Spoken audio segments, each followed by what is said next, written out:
เจ้าสวัสดีเจ้าวันนี้มาปากกาเมล่าเนาะช่องอุจจาภาษาเมืองนะเจ้าวันนี้ไม่ล่าจะจวนมาแป่งขนมเส้นน้ำเงี้ยวนะเจ้าน้ำเงี้ยวนี่เป็นขนมเส้นของทางเหนือฮะนะเจ้า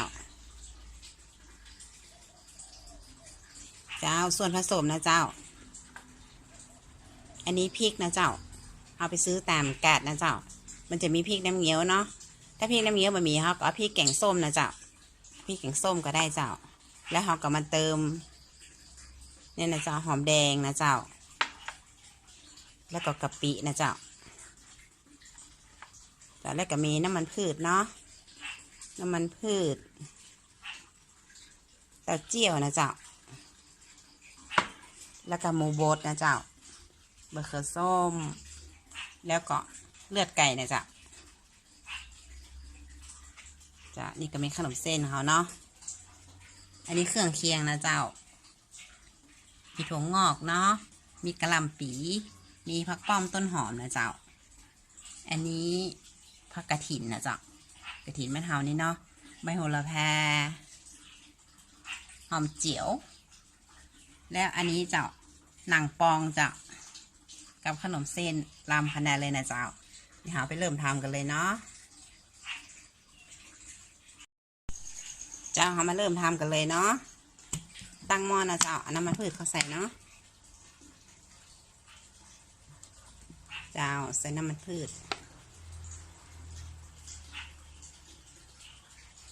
แล้วก็ใส่พริกแกงนะเจ้า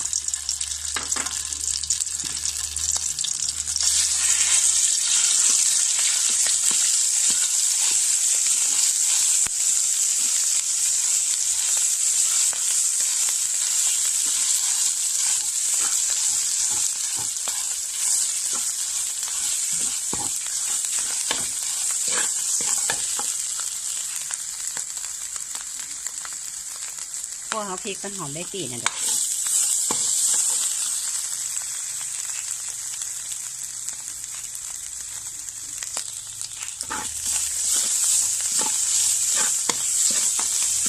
แล้วก็เอาหมูบดใส่เลยนะเจ้า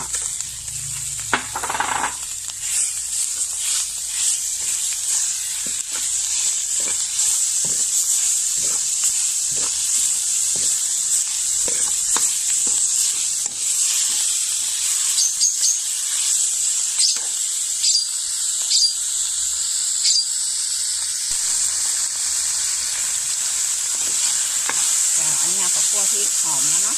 ได้กลิ่นแล้วเนาะก็น้ำใส่เลยนะเจ้า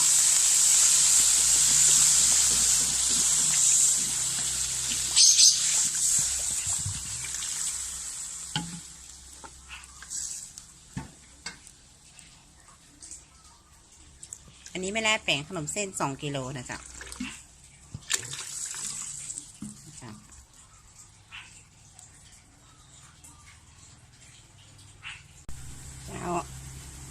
อันนี้มะแกงเขาก็เดือดได้ตีแล้วเนาะไม่ได้ก็จะเอาเบอร์เกอร์ส้มใส่นะเจ้าเอาเบอร์เกอร์ส้มเขาใส่แล้วก็เอาเลือดไก่เขาใส่นะเจ้า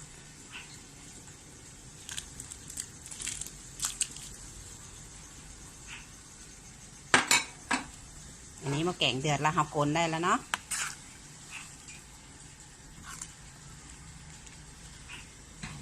เจ้าที่ขาดไม่ได้ก็คือนี่นะเจ้าเต้าเจี้ยวเจ้าใส่เต้าเจี้ยวไปเลยเนาะ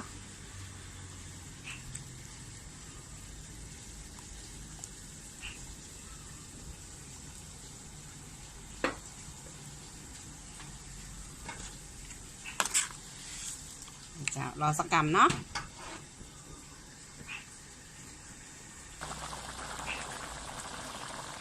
เจ้าอันนี้ขนมเส้นน้ำขนมเส้นหักกระซุกได้ตีแล้วเนาะใส่เครื่องปรุงแล้วนะเจ้าชูรสรสดีนะเจ้า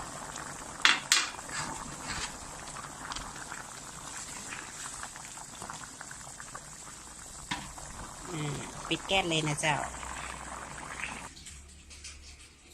อันนี้เรียบร้อยแล้วเนาะพร้อมเสิร์ฟนะเจ้าขนมเส้นน้ำเงี้ยวเนาะ